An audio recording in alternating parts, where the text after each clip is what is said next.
Hello, this is Nick from Breaker Press Games, and I am here today to talk to you about our Zine Month offerings. For those that don't know, Breaker Press got its start in the production of DCC-compatible content with Rabid Dogs, which was a project that we did for Zine Quest 2 a couple of years ago, and we absolutely loved doing it. In fact, it was part of my process of falling deeply in love with Dungeon Crawl Classics. And so last year, for Zine Quest 3, we did Wide-Eyed Terror and the Tome of Debasement as part of Zine Quest 3. And here we are. It is what would have been Zine Quest 4, now known as Zine Month, because the people have taken it upon themselves to carry the torch forward. And we've got two offerings. Once again this year, we've got Cleft in the Mangled Hills and Hillwood Camp. Both are DCC-compatible adventures or adventure locations. And I'm going to give you a really quick breakdown or overview of what they each are. So Cleft in the Mangled Hills was a project that I started back in May of last year, knowing full well that I wanted to have something ready for Zine Quest 4, or what I thought was going to be Zine Quest 4. And I needed to design a new funnel, because half of the people in my one group wanted to play with another group of people that they wanted to pull in and be introduced and start a new campaign, and half of my players had already played The Precipice of Corruption. And so I decided to have a new entry point into the region that I develop all of my stuff in, called Stennard.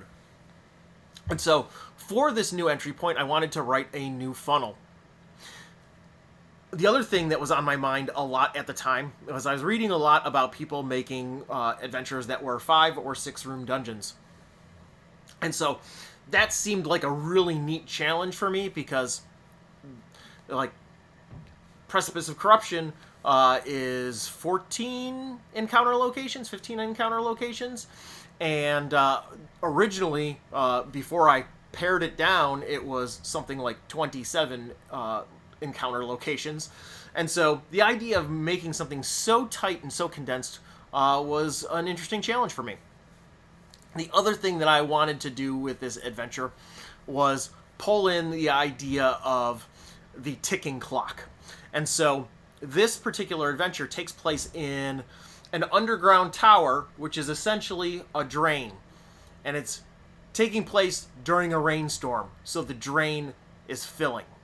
So through the course of the adventure, the players need to get down to the bottom of the tower, but the tower is slowly filling up.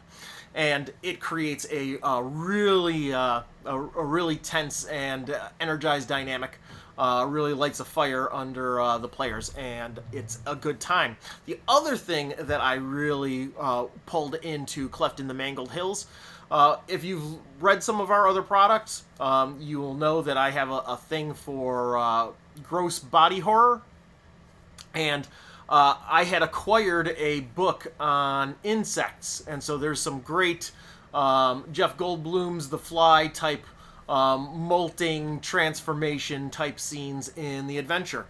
If you do not like that sort of thing, you probably do not want to buy Cleft in the Mangled Hills. But if you think that stuff is super cool, then this is the adventure for you.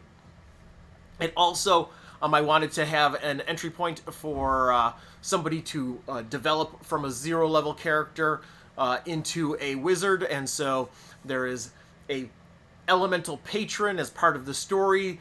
The information on the on that patron and some new spells are included in the zine. It's great. I highly recommend picking up Cleft in the Mangled Hills.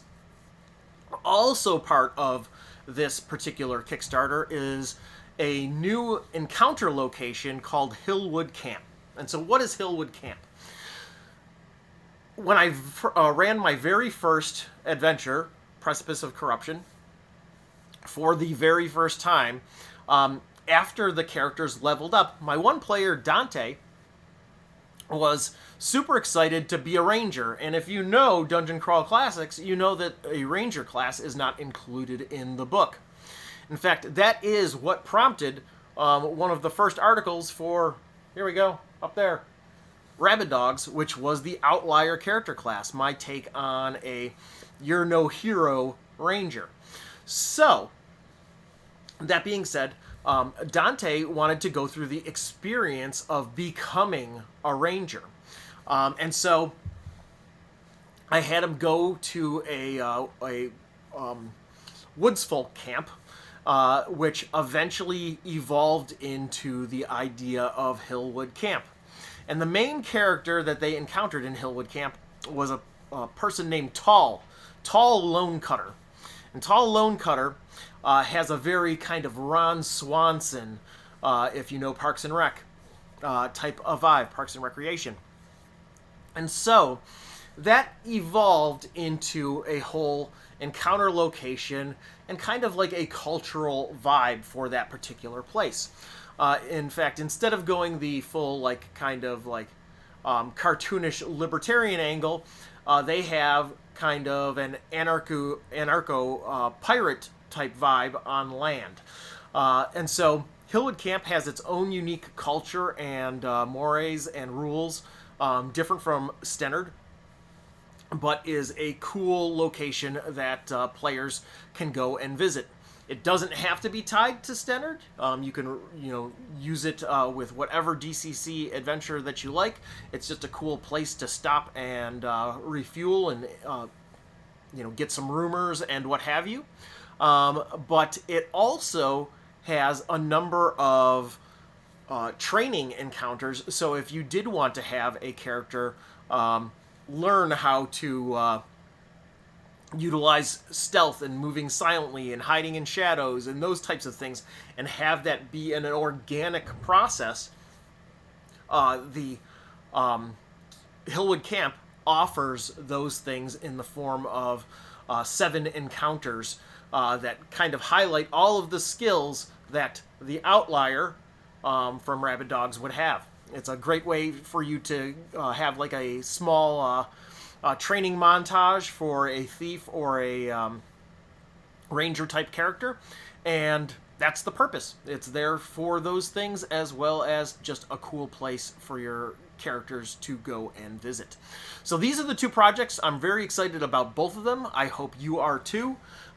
These have both been in development since the late spring, early summer of last year. Some of the art has already been curated, as you can see by the very cool cover that we led in with, by Jamie Jordan. And in order to make sure that we have enough time to complete these properly, the completion time is scheduled for July, to give us plenty of time to make these the best possible zines. But if you already have some of our products, you know that we produce great stuff. So, yeah. Once again, this is Nick from Breaker Press Games. We appreciate you checking out our Zine Quest, or I should say Zine Month offerings. And thank you for supporting indie games and indie game designers. This is our month. Have a great one, and we will talk to you soon. Bye.